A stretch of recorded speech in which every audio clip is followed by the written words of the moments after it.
અંગદાન છે એ મહાદાન છે। અંગદાનનું અભિયાન છેલ્લા કેટલાય સમયથી દાદાના હુલામણા નામથી દિલીપ દેશમુખ દ્વારા આ એક અભિયાનનું મુહિમ આખા ભારત દેશમાં ચલાવી રહ્યા છે। ત્યારે ખાસ કરીને બનાસકાંઠાની વાત કરવામાં આવે તો જ્યારથી અંગદાન એ મહાદાનનું આ અભિયાન શરૂ થયું ત્યારબાદ 11 જેટલા લોકોએ અંગદાન કર્યા છે। આ બહુ મહત્વની વાત છે। આપણા એક અંગથી ઘણા બધા લોકોની જિંદગી બચી જતી હોય છે।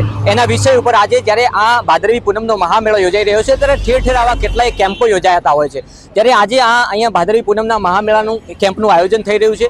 ખાસ કરીને ડીસા અને પાલનપુર વચ્ચેનો આ મહાકેમ્પ છે જ્યાં અંગદાન એ જ મહાદાનના અભિયાનને લઈને અહીંથી જનજાગૃતિ થાય અને વધુમાં વધુ અંગદાન થકી લોકો પ્રેરિત બને, જેને લઈને અહીંયા પણ આ કેમ્પનું આયોજન કરવામાં આવ્યું છે। મારી સાથે માનાભાઈ જોડાયા છે। માનાભાઈ, હેતુ શું છે? અંગદાન જનજાગૃતિ અભિયાનનો હેતુ કે કોઈ માણસનું બ્રેન ડેથ જ્યારે થાય છે ત્યારે તેના અંગોને બાળી નાખવામાં આવતા હોય છે, પરંતુ પરિવારને જો સમજ હોય કે બ્રેન ડેથ વ્યક્તિના અંગો બાળી ના નાખીએ અને દાન કરવામાં આવે તો સરકારની જે નોટો અને સોટોની વ્યવસ્થા છે તે પ્રમાણે જરૂરિયાતમંદને અંગ આપવાનું કાર્ય સરકાર દ્વારા થતું હોય છે।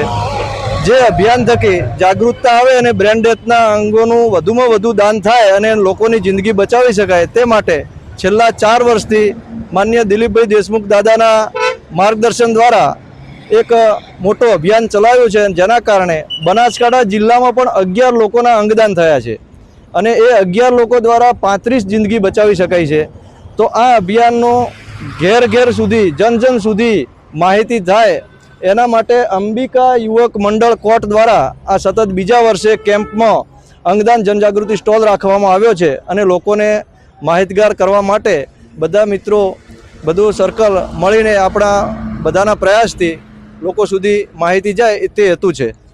ખાસ કરીને અંગદાન એ મહાદાનની વાત કરવામાં આવે તો આપ જોઈ રહ્યા છો આપણા શરીરના આટલા બધા અંગો જે છે એ બીજાના જીવન માટે કામ આવતા હોય છે અને બીજાના જીવન માટે જે સાચો પુરુષાર્થ કરવો હોય ને તો બીજાના માટે જીવો।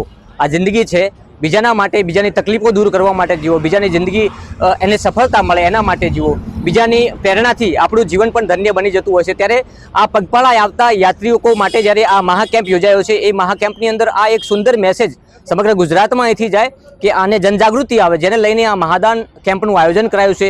અને જે રીતના દાદાનું સપનું છે, દાદાના હુલામણા નામથી ઓળખાતા દિલીપ દેશમુખ, એમનું આખું જીવન આ વિષય ઉપર સમર્પિત કર્યું છે। ત્યારે એમને પણ હજુ ભગવાન વધુ શક્તિ આપે અને લોકોને જગાડવાના પ્રયાસો અમે અમારા થકી પણ કરતા રહીશું તેવી માતાજીને પ્રાર્થના।